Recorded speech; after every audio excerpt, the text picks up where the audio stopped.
Good evening. ഈ ഒരു വീഡിയോയിൽ നമ്മൾ ക്വാണ്ടിറ്റി സർവേയിൽ യൂസ് ചെയ്യുന്ന കുറച്ച് ടേംസാണ് എക്സ്പ്ലെയിൻ ചെയ്യുന്നത്. Contingencies, work charge establishment, tools and plant, centage charge, day work, prime cost, provisional sum and provisional quantity, overhead charges. അതിൽ വരുന്ന ഫസ്റ്റ് ടേമാണ് contingencies or miscellaneous charges. The term contingencies indicates the incidental expenses of miscellaneous character which cannot be reasonably predicted during preparation of the estimate. അതായത് നമ്മൾ ഒരു estimate prepare ചെയ്യുന്ന ടൈമിൽ നമുക്ക് predict ചെയ്യാൻ പറ്റാത്ത അൺഎക്സ്പെക്റ്റഡ് ആയിട്ട് വരുന്ന എക്സ്പെൻസസിനെയാണ് കണ്ടിൻജൻസീസ് എന്ന് പറയുന്നത്. To meet such expenses, an additional amount of 3 to 5% of the estimated cost of the work is provided in the total estimate. അപ്പോൾ നമ്മുടെ ഒരു വർക്കിൻ്റെ എസ്റ്റിമേറ്റ് കാൽക്കുലേറ്റ് ചെയ്തിട്ട് അതിൻ്റെ 3 to 5% നമ്മൾ കണ്ടിൻജൻസീസ് ആയിട്ട് ആഡ് ചെയ്യും. എന്നിട്ടാണ് ടോട്ടൽ എസ്റ്റിമേറ്റ് കാൽക്കുലേറ്റ് ചെയ്യുന്നത്. ഫോർ എക്സാമ്പിൾ, നമ്മളിപ്പം ഒരു സ്റ്റെപ്പിൻ്റെ പ്ലാസ്റ്ററിങ് വർക്ക് ചെയ്യുകയാണ്. ഇപ്പോൾ പ്ലാസ്റ്ററിങ് ചെയ്യുന്ന സമയത്ത് നമ്മൾ വിചാരിക്കുക നോസിങ് കൊടുക്കണം, സ്റ്റെപ്പിന് നോസിങ് കൊടുക്കണം എന്ന് വിചാരിക്കുകയാണ്. അപ്പോൾ ആ ഒരു ഫണ്ട് നമ്മൾ അലോക്കേറ്റ് ചെയ്യുന്നത് ഈ ഒരു കണ്ടിൻജൻസി ഫണ്ട് എന്നായിരിക്കും. അപ്പോൾ നമ്മൾ ഒരു വർക്ക് ചെയ്യുന്ന സമയത്ത് നമുക്ക് വരുന്ന അൺഎക്സ്പെക്റ്റഡ് ആയിട്ടുള്ള എക്സ്പെൻസസ് മീറ്റ് ചെയ്യാൻ വേണ്ടിയിട്ടാണ് നമ്മൾ കണ്ടിൻജൻസി ഫണ്ട് യൂസ് ചെയ്യുന്നത്. The list of contingency items in construction are extra work which is added after starting of work, any correction after work started, items whose cost cannot be calculated in advance, any mistake during construction. Next ടേമാണ് work charged establishment എന്ന് പറയുന്നത്. Work charged establishment എന്ന് പറയുന്നത് നമ്മളിപ്പം ഒരു particular വർക്കിന് വേണ്ടിയിട്ട് നമ്മൾ ആളുകളെ റിക്രൂട്ട് ചെയ്യുന്നുണ്ട്. അപ്പോൾ അവർക്കുള്ള സാലറി, അവർക്കുള്ള ട്രാവലിംഗ് എക്സ്പെൻസസ് അതൊക്കെ മീറ്റ് ചെയ്യാൻ വേണ്ടിയിട്ടാണ് നമ്മൾ വർക്ക് ചാർജ്ഡ് എസ്റ്റാബ്ലിഷ്മെൻ്റ് എടുക്കുന്നത്. Work charge staff may be a technical person or an understaff of the technical person to assist him at work, guard, etc. അപ്പോൾ നമ്മളൊരു പുതിയ ബിൽഡിങ്ങിൻ്റെ കൺസ്ട്രക്ഷൻ സമയത്ത് നമ്മൾ സൂപ്പർവിഷന് വേണ്ടിയിട്ട് ആളുകളെ എടുക്കുക, ചൗക്കിദാസ്, മുൻഷീസ് എക്സെട്ര അവർ നമ്മൾ റിക്രൂട്ട് ചെയ്യും. അപ്പോൾ അവരുടെ സാലറീസ് നമ്മൾ പേ ചെയ്യണം, അവർക്ക് വേണ്ടിയിട്ടുള്ള ട്രാവലിംഗ് എക്സ്പെൻസസ് ഒക്കെ കൊടുക്കണം. അപ്പോൾ അതിന് വേണ്ടിയിട്ടാണ് നമ്മൾ വർക്ക് ചാർജ്ഡ് എസ്റ്റാബ്ലിഷ്മെൻറ്റ് കൊടുക്കുന്നത്. അപ്പോൾ ഈ ഒരു വർക്ക് ചാർജ്ഡ് എസ്റ്റാബ്ലിഷ്മെൻറ്റിന് വേണ്ടിയിട്ട് നമ്മൾ ഒരു ടോട്ടൽ എസ്റ്റിമേറ്റഡ് കോസ്റ്റിൻ്റെ 1 to 1.5% നമ്മൾ വർക്ക് ചാർജ്ഡ് എസ്റ്റാബ്ലിഷ്മെൻ്റ് ആയിട്ടാണ് കൊടുക്കുന്നത്. അപ്പം ഈ ഒരു പെർട്ടിക്കുലർ വർക്കിന് വേണ്ടിയിട്ട് ആളുകളെ നമ്മൾ റിക്രൂട്ട് ചെയ്യാണ്. അതൊരു ടെമ്പററി ആയിട്ടാണ് ആളുകളെ അല്ലെങ്കിൽ സ്റ്റാഫിനെ റിക്രൂട്ട് ചെയ്യുന്നത്. അപ്പം അവർക്കുള്ള സാലറീസൊക്കെ ഇതിൻ്റെ അകത്തുനിന്ന് പേ ചെയ്യും. ഇനി ഒരു പെർട്ടിക്കുലർ വർക്ക് കഴിഞ്ഞിട്ടുണ്ടെങ്കിൽ എന്ത് ചെയ്യും, ഈ ആളുകൾ നമ്മൾ ടെർമിനേറ്റ് ചെയ്യും. ഇനി നമുക്ക് ഫ്രഷായിട്ട് നമുക്ക് അവരെ അപ്പോയിൻറ്റ് ചെയ്യണമെങ്കിൽ നമ്മൾ എന്ത് ചെയ്യുക, ഫ്രഷായിട്ട് പുതിയൊരു സാങ്ഷൻ കൊടുത്തിട്ട് കോമ്പിറ്റൻറ്റ് അതോറിറ്റീൻ്റെ സാങ്ഷൻ വെച്ചിട്ട് വേണം അവരെ റിക്രൂട്ട് ചെയ്യാൻ വേണ്ടിയിട്ട്. ഇൻ കേസ് അവരെ ടെർമിനേറ്റ് ചെയ്യുകയാണെങ്കിൽ നമ്മൾ 1 month മുമ്പ് നോട്ടീസ് കൊടുത്തിട്ട് വേണം ടെർമിനേറ്റ് ചെയ്യാൻ വേണ്ടിയിട്ട്. നെക്സ്റ്റ് വരുന്നതാണ് ടൂൾസ് ആൻഡ് പ്ലാൻസ് എന്ന് പറയുന്നത്. അപ്പോൾ നമുക്ക് ചില പ്രൊജക്റ്റിന് നമുക്ക് സ്പെഷ്യൽ ടൈപ്പ് ഓഫ് ടൂള് അല്ലെങ്കിൽ പ്ലാൻ്റൊക്കെ ആവശ്യം വേണ്ടി വരും. അപ്പോൾ അങ്ങനത്തെ കേസിലൊക്കെ നമ്മൾ ഒരു പെർട്ടിക്കുലർ എമൗണ്ട് നമ്മൾ അതിന് വേണ്ടിയിട്ടായിട്ട് മാറ്റി വെക്കണം. അതിൽ ടോട്ടൽ എമൗണ്ടിൻ്റെ 1 to 1.5% കോസ്റ്റാണ് നമ്മൾ ഈ ഒരു ടൂൾസ് ആൻഡ് പ്ലാന്റിന് വേണ്ടിയിട്ട് എടുത്തു വയ്ക്കുന്നത്. അപ്പം നമുക്ക് ചില സ്പെഷ്യൽ വർക്ക്, ചില സ്പെഷ്യലായിട്ട് നമുക്ക് കോൺക്രീറ്റ് മിക്സിംഗ് മെഷീൻസൊക്കെ ആവശ്യമായിട്ട് വരും, ബാച്ചിങ് പ്ലാന്റ് വേണ്ടി വരും, special type of mixed concrete transport vehicles such as tripping wagons or ഡംപേഴ്സ്, cranes, അങ്ങനത്തെ വെഹിക്കിൾസ് കാര്യങ്ങൾക്ക് ആവശ്യമായിട്ട് വരും. അപ്പോൾ അതിന് വേണ്ടിയിട്ടുള്ള ഒരു പെർട്ടിക്കുലർ ഫണ്ടാണ് ഈ ടൂൾസ് ആൻഡ് പ്ലാനിന് വേണ്ടി മാറ്റി വയ്ക്കുന്നത്. The cost of such special tools and plan which are not for a general use in borne by the work concerned. നമ്മൾ ജനറൽ യൂസിന് യൂസ് ചെയ്യാത്ത സാധാരണ സ്പെഷ്യലി യൂസ് ചെയ്യുന്ന ടൂൾസിന് വേണ്ടിയിട്ടുള്ള ഒരു ഫണ്ടാണ് ഈ ഒരു 1 to 1.5% of the estimated cost എന്ന് പറയുന്നത്. നെക്സ്റ്റ് വരുന്നതാണ് സെൻറ്റേജ് ചാർജ്. സെൻറ്റേജ് ചാർജ് എന്ന് പറയുന്നത് ഇപ്പോൾ ഒരു ഡിപ്പാർട്ട്മെൻറ്റിൻ്റെ വർക്ക് വേറൊരു എൻജിനീയറിംഗ് ഡിപ്പാർട്ട്മെൻറ്റ് ഏറ്റെടുക്കുക. അപ്പോൾ അതിന് വേണ്ടിയിട്ടുള്ള സൂപ്പർവിഷൻ, അതേമാതിരി ഡിസൈനിങ്, പ്ലാനിങ്, അതിന് വേണ്ടിയിട്ട് നമ്മൾ ടോട്ടൽ എസ്റ്റിമേറ്റഡ് കോസ്റ്റിൻ്റെ 10-15% ചാർജസ് ഈടാക്കും. അതിനെയാണ് സെൻറ്റേജ് ചാർജ് എന്ന് പറയുന്നത്. When an engineering department takes up the work of other department, a percentage amount of 10-15% of the estimated cost is charged to meet the expenses of establishment, designing, planning, supervision, etc. And this percentage charge is known as centage charge. ഇപ്പം നമ്മളിപ്പം ഒരു ടൂറിസത്തിൻ്റെ work നമ്മളൊരു അവിടെ വേണ്ടിയിട്ടുള്ള structure ഡെവലപ്മെൻറ്റിനോ അല്ലെങ്കിൽ building കൺസ്ട്രക്ഷനോ വേണ്ടിയിട്ട് നമ്മൾ ആ ഒരു വർക്ക് നമ്മൾ വേറൊരു എഞ്ചിനീയറിംഗ് ഡിപ്പാർട്ട്മെൻറ്റിന് കൈമാറും.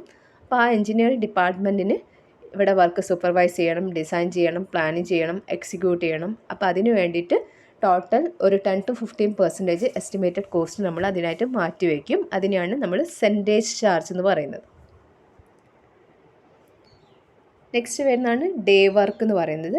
ഡേ വർക്ക് എന്ന് പറഞ്ഞാൽ നമുക്ക് സ്പെഷ്യൽ വർക്ക്, സാധാരണ നോർമൽ പ്ലാസ്റ്ററിങ് അല്ലാതെ നമുക്ക് സ്പെഷ്യലായിട്ട് എന്തെങ്കിലും പ്ലാസ്റ്ററിങ് വർക്ക് ചെയ്യുകയോ അല്ലെങ്കിൽ ആർക്കിടെക്ചർ വർക്ക് ചെയ്യുന്ന സമയത്തോ നമ്മൾ എന്ത് ചെയ്യാം, അതിന് നമുക്ക് നോർമൽ റേറ്റ് ആയിരിക്കില്ല, അതിന് സ്പെഷ്യൽ റേറ്റ് നമ്മൾ കൊടുക്കണം. അവേർലി ബേസിസിലായിരിക്കും നമ്മൾ പേയ്മെൻറ്റ് നടത്തുന്നത്. അതേമാതിരി സ്പെഷ്യൽ ലേബേഴ്സിന് നമുക്ക് ആവശ്യമായിട്ട് വരും. അപ്പോൾ ആ ഒരു വർക്കിന് വേണ്ടിയിട്ടുള്ള ഒരു പെർട്ടിക്കുലർ എമൗണ്ടിനെയാണ് നമ്മൾ ഡേ വർക്ക് എന്ന് പറയുന്നത്. The term day work is used to denote a procedure of costing or valuing an item of work on the basis of actual labours and material required. അപ്പോൾ ആ സ്പെഷ്യലൈസ്ഡ് വർക്കിന് വേണ്ടിയിട്ടുള്ള materials, labours, അതിനൊക്കെ base ചെയ്തിട്ടാണ് നമ്മൾ day work denote ചെയ്യുന്നത്. ആ ഒരു പ്രൊസീജിയർ, കോസ്റ്റിങ്ങിൻ്റെ ആ പ്രൊസീജിയർ ഡിനോട്ട് ചെയ്യുന്നത്. അപ്പോൾ അത് ഈ ഒരു ഡേ വർക്ക് മാർക്ക് ചെയ്യാൻ വേണ്ടിയിട്ട് നമ്മളൊരു സ്പെഷ്യൽ വർക്ക് ഷീറ്റ് കൊടുക്കുന്നുണ്ട്. അതിനാണ് ഡേ വർക്ക് ഷീറ്റ് എന്ന് പറയുന്നത്. അപ്പോൾ അതിൻ്റെ അകത്ത് അതിൻ്റെ മെറ്റീരിയൽസ്, എത്ര അവേഴ്സ് വർക്ക് ഓരോ ലേബേഴ്സും വർക്ക് ചെയ്തിട്ടുണ്ട്, ഏതൊക്കെ ടൈപ്പ് ഓഫ് ലേബേഴ്സാണ് ആ ഒരു പെർട്ടിക്കുലർ വർക്ക് ചെയ്തിട്ടുള്ളത്, അതൊക്കെ മാർക്ക് ചെയ്യാൻ വേണ്ടിയിട്ടാണ് ഈ ഒരു ഡേ വർക്ക് ഷീറ്റ് കൊടുത്തിട്ടുള്ളത്. The day work sheet should be frequently checked and verified by the engineer. The day work prices usually include material, labor, transport, contractors' profit and overhead charges, tools, plants, etc. അപ്പോൾ day work എന്ന് പറഞ്ഞാൽ special type വർക്കിന് വേണ്ടിയിട്ട്, ആസ്തെറ്റിക് അപ്പിയറൻസിന് വേണ്ടിയിട്ടൊക്കെ നമ്മൾ special architecture വർക്ക്സൊക്കെ ചെയ്യും. അപ്പോൾ അതിന് വേണ്ടി സ്പെഷ്യൽ കോസ്റ്റ് ആയിരിക്കും. അതിന് വേണ്ടിയിട്ടുള്ള സെപ്പറേറ്റ് ആയിട്ട് കോസ്റ്റ്, ലേബേഴ്സ് എത്ര വേണം, ഏത് ടൈപ്പ് ലേബേഴ്സാണ്, എത്ര അവേഴ്സാണ് അവർ വർക്ക് ചെയ്തിട്ടുള്ളത്, അതൊരു സ്പെഷ്യൽ വർക്ക് ഷീറ്റിനകത്ത് മാർക്ക് ചെയ്തിട്ടുണ്ടാവും. എഞ്ചിനീയർ ഇൻചാർജ് അത് പ്രോപ്പറായിട്ട് ചെക്ക് ചെയ്യും. അതിന് വേണ്ടിയിട്ടുള്ള എമൗണ്ടാണ് ഡേ വർക്ക് എന്ന് പറയുന്നത്, ഡേ വർക്ക് പ്രൈസസ് എന്ന് പറയുന്നത്. അപ്പം ചെറിയ ചെറിയ വർക്ക്സ് അല്ലെങ്കിൽ അവേർലി പേയ്മെൻറ്റിന് ഉള്ള വർക്ക്സൊക്കെയാണ് നമ്മൾ ഡേ വർക്കിൻ്റെ അകത്ത് കാണിക്കുക.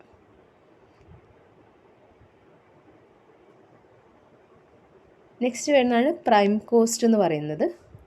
Prime cost items are items that either have not been selected or whose price is not known at the time of contract is entered into, and which the builder has made an allowance for in the contract price in terms of cost of supply and delivery.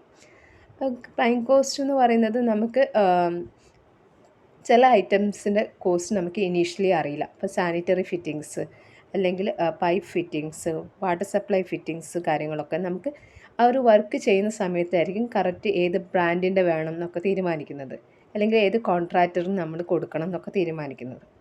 അപ്പോൾ അതിനെയാണ് prime cost എന്ന് പറയുന്നത്. അങ്ങനത്തെ initially നമുക്ക് ഒരു estimate prepare ചെയ്യുമ്പോൾ നമുക്ക് അതിൻ്റെ കറക്റ്റ് വാല്യൂ അറിയാത്ത, എത്ര എമൗണ്ട് ആവുമെന്ന് അറിയാത്ത കേസസ് വരിക. അതിന് വേണ്ടിയിട്ട് ഒരു പെർട്ടിക്കുലർ എമൗണ്ടും എസ്റ്റിമേറ്റിനകത്ത് മാറ്റി വയ്ക്കും. അതിനാണ് പ്രൈം കോസ്റ്റ് എന്ന് പറയുന്നത്. അപ്പോൾ നമ്മൾ ആക്ച്വലി ആ വർക്ക് ചെയ്യുന്ന സമയത്ത് അല്ലെങ്കിൽ ആ പർച്ചേസ് ചെയ്യുന്ന സമയത്ത് ആ പർച്ചേസ് ചെയ്യുന്ന സാധനത്തിൻ്റെ വില എത്രയാണോ അത് പ്ലസ് അതിൻ്റെ ക്യാരേജ് കോസ്റ്റും കൂടി കൂട്ടിയിട്ടാണ് നമ്മൾ പ്രൈം കോസ്റ്റായിട്ട് പറയുന്നത്. അല്ലാതെ അത് ഫിറ്റ് ചെയ്യാനുള്ള ചാർജസ് കാര്യങ്ങളൊന്നും പ്രൈം കോസ്റ്റിനകത്ത് ഇൻക്ലൂഡ് ചെയ്തിട്ടില്ല. Prime cost is the net cost of purchase cost of articles at shop and refers to the supply of articles only and not to the carrying out of the work.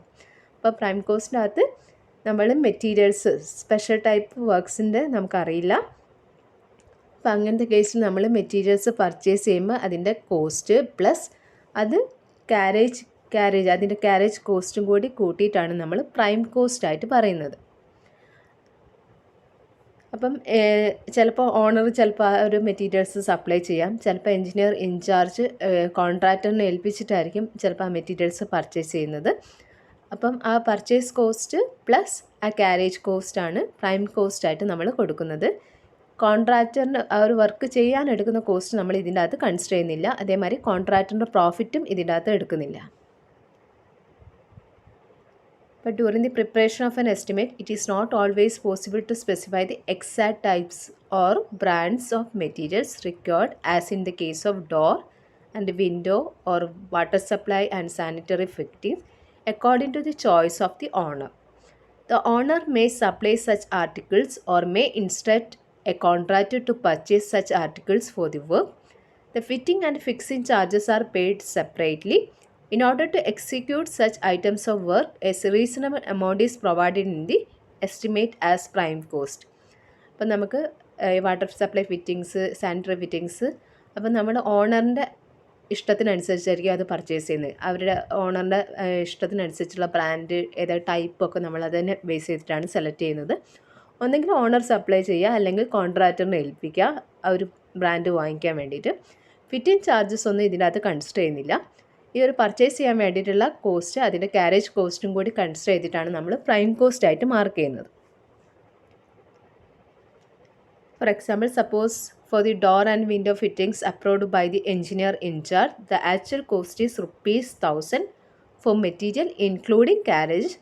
For fitting or fixing, a separate cost shall be provided in the estimate. So, ₹1,000 is the prime cost. അപ്പോൾ നമ്മുടെ actual മെറ്റീരിയലിൻ്റെ cost plus carriage കോസ്റ്റാണ് നമ്മൾ prime കോസ്റ്റായിട്ട് mark ചെയ്യുന്നത്.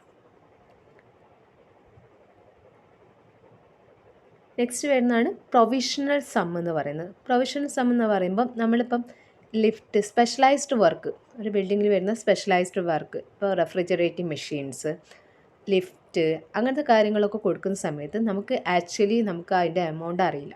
Initial സ്റ്റേജസിൽ, അതായത് estimate prepare ചെയ്യുന്ന സമയത്ത് നമുക്കറിയില്ല അത് എത്ര എമൗണ്ട് ആവും എന്ന് നമുക്കറിയില്ല. അപ്പോൾ അതിന് വേണ്ടിയിട്ട് നമ്മളൊരു പെർട്ടിക്കുലർ എമൗണ്ട് നമ്മൾ എസ്റ്റിമേറ്റിൻ്റെ അകത്തും ബിൽ ഓഫ് ക്വാണ്ടിറ്റീൻ്റെ അകത്തും കൊടുക്കും. അതിനെയാണ് പ്രൊവിഷണൽ സം എന്ന് പറയുന്നത്. അപ്പോൾ ഈ ഒരു നമുക്ക് ഏത് സബ് കോൺട്രാക്റ്റ് കൊടുക്കേണ്ടി വരും. ചിലപ്പോൾ ലിഫ്റ്റിൻ്റെ വർക്കൊക്കെ നമ്മൾ സബ് കോൺട്രാക്റ്റ് കൊടുക്കേണ്ടി വരും.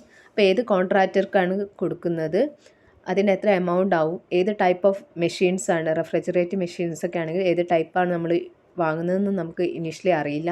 അപ്പോൾ അതിന് ടോട്ടൽ എമൗണ്ട് എത്രയാണെന്ന് നമുക്കറിയില്ല. കോൺട്രാക്ടറിന് കൊടുക്കുകയാണ്, അപ്പോൾ അവരുടെ എത്രയാണ് അവരുടെ പ്രോഫിറ്റ് കാര്യങ്ങളൊന്നും നമുക്ക് ഇനീഷ്യലി അറിയില്ല. അപ്പോൾ അതിന് വേണ്ടിയിട്ടൊരു പെർട്ടിക്കുലർ എമൗണ്ട് നമ്മൾ എസ്റ്റിമേറ്റിൻ്റെ അകത്തുനിന്ന് മാറ്റി വയ്ക്കുന്നുണ്ട്, അല്ലെങ്കിൽ ബിൽ ഓഫ് ക്വാണ്ടിറ്റീസിൻ്റെ അകത്ത് മാറ്റി വയ്ക്കും. അതിനെയാണ് പ്രൊവിഷണൽ സം എന്ന് പറയുന്നത്. It is the amount provided in the estimate for specialised items such as installation of lift, AC, fire fighting equipment, acoustic work, etcetera. Details of which are not known at the time of preparing estimate. അപ്പം നമുക്ക് ഈ lift, AC ഒക്കെ വെക്കുന്ന സമയത്ത് അതിനെത്ര കോസ്റ്റാണെന്ന് നമുക്ക് initially estimate prepare ചെയ്യുന്ന സമയത്ത് അറിയില്ല.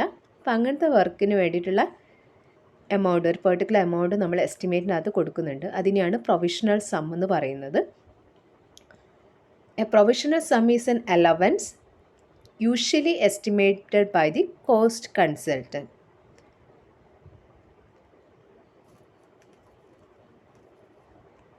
ഇപ്പം നമ്മളിപ്പോൾ ഒരു റെഫ്രിജറേറ്റീവ് മെഷീൻ അല്ലെങ്കിൽ ലിഫ്റ്റ് ഇൻസ്റ്റാൾ ചെയ്യുകയാണ്. അപ്പം അതിൻ്റെ ഫുൾ ഇൻഫർമേഷൻ നമുക്ക് ഇനീഷ്യലി അറിയില്ല.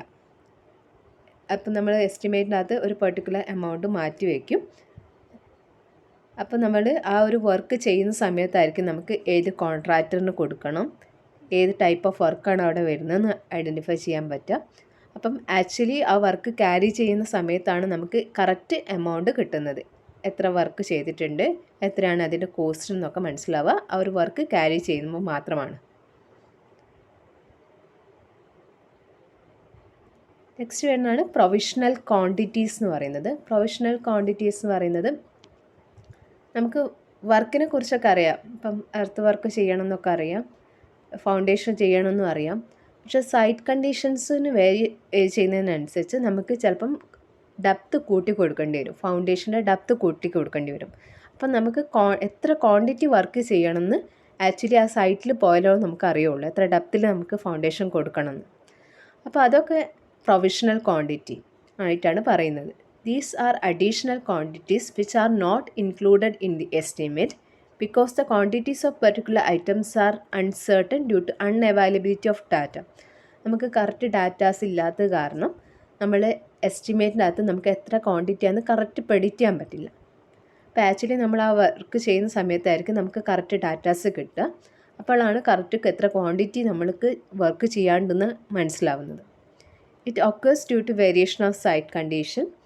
These quantities are worked out separately from the dimensions of drawing and kept in the BOQ under a heading provisional quantity. The payment of provisional quantity is made on the completion of these items of work after knowing the exact nature. അപ്പോൾ അതിന് bill of ക്വാണ്ടിറ്റീസിൻ്റെ അകത്ത് നമ്മൾ provisional quantities mark ചെയ്യും. എന്നിട്ട് actually ആ work എത്രയാണ് എപ്പോഴാണ് complete ചെയ്യുന്നത് അതിനനുസരിച്ചുള്ള പേയ്മെൻ്റ് ആയിരിക്കും നൽകുന്നത്. ഇതിനാണ് പ്രൊവിഷണൽ ക്വാണ്ടിറ്റീസ് എന്ന് പറയുന്നത്. അപ്പോൾ ഇനീഷ്യലി നമുക്ക് അൺഅവൈലബിലിറ്റി ഡാറ്റാസിൻ്റെ അൺഅവൈലബിലിറ്റി കാരണം നമ്മൾ എത്ര ക്വാണ്ടിറ്റി വർക്ക് ചെയ്യണമെന്ന് നമുക്ക് അറിയാത്ത കേസിൽ നമ്മൾ ബിൽ ഓഫ് ക്വാണ്ടിറ്റീൻ്റെ അകത്ത് പ്രൊവിഷണൽ ക്വാണ്ടിറ്റീസ് എന്ന് മാർക്ക് ചെയ്ത് വയ്ക്കും. ആക്ച്വൽ കണ്ടീഷൻ അനുസരിച്ച് നമ്മൾ എത്ര ക്വാണ്ടിറ്റി വർക്ക് ചെയ്തു അതിനെ ബേസ് ചെയ്തിട്ട് നമ്മൾ എത്ര എമൗണ്ട് ആവുമെന്ന് കാൽക്കുലേറ്റ് ചെയ്യുന്നു. നെക്സ്റ്റ് വരുന്നതാണ് ഓവർ ഹെഡ് ചാർജസ് എന്ന് പറയുന്നത്. It include general office expenses, rent, taxes, supervision and other costs which are indirect expenses and not productive expenses on the job. അപ്പോൾ ഓവർ ഹെഡ് ചാർജസ് എന്ന് പറയുന്നത് നമുക്ക് ആ ഒരു പെർട്ടിക്കുലർ വർക്കിൻ്റെ അകത്ത് പ്രൊഡക്റ്റീവായിട്ട് കാണാൻ പറ്റാത്ത വർക്കിനെയാണ് നമ്മൾ ഓവർ ഹെഡ് ചാർജസ് എന്ന് പറയുന്നത്. ഇൻഡയറക്റ്റ് ആയിട്ട് വരുന്ന എക്സ്പെൻസസ്, ഇപ്പോൾ ഒരു വർക്ക് ക്യാരി ചെയ്യുന്നുണ്ട് അതിൽ വരുന്ന ഇൻഡയറക്റ്റ് ആയിട്ട് വരുന്ന എക്സ്പെൻസസിനെയാണ് നമ്മൾ ഓവർ ഹെഡ് ചാർജസ് ആയിട്ട് പറയുന്നത്. ഇത് രണ്ട് ടൈപ്പ് ഉണ്ട്, ജനറൽ ഓവർ ഹെഡും ഉണ്ട്, ജോബ് ഓവർ ഹെഡ്സും ഉണ്ട്. ജനറൽ ഓവർ ഹെഡ്സ് എന്ന് പറയുന്നത് നമ്മൾ ഒരു കോൺട്രാക്ടറിൻ്റെ ഓഫീസിൽ വരുന്ന എക്സ്പെൻസസ്, അതായത് വർക്കുമായിട്ട് ഡയറക്റ്റ് റിലേഷൻ വരുന്നില്ല, ഇപ്പോൾ ഒരു പെർട്ടിക്കുലർ വർക്കുമായിട്ട് ഡയറക്റ്റ് റിലേഷൻ ഇല്ലാത്ത വരുന്നതാണ് ജനറൽ ഓവർ ഹെഡ് എന്ന് പറയുന്നത്. അതായത് കോൺട്രാക്റ്റിൻ്റെ ഹോം ഓഫീസ് എക്സ്പെൻസസ് ആണ് നമ്മൾ ജനറൽ ഓവർ ഹെഡ്സ് ആയിട്ട് പറയുന്നത്. എസ്റ്റാബ്ലിഷ്മെൻറ്റ്, ഓഫീസ് സ്റ്റാഫിൻ്റെ salary, stationery printing, postage, travelling expenses, telephone bill, rent and tax, ഇതൊക്കെ വരുന്നത് overhead expenses general overheads ആയിട്ടാണ് വരുന്നത്.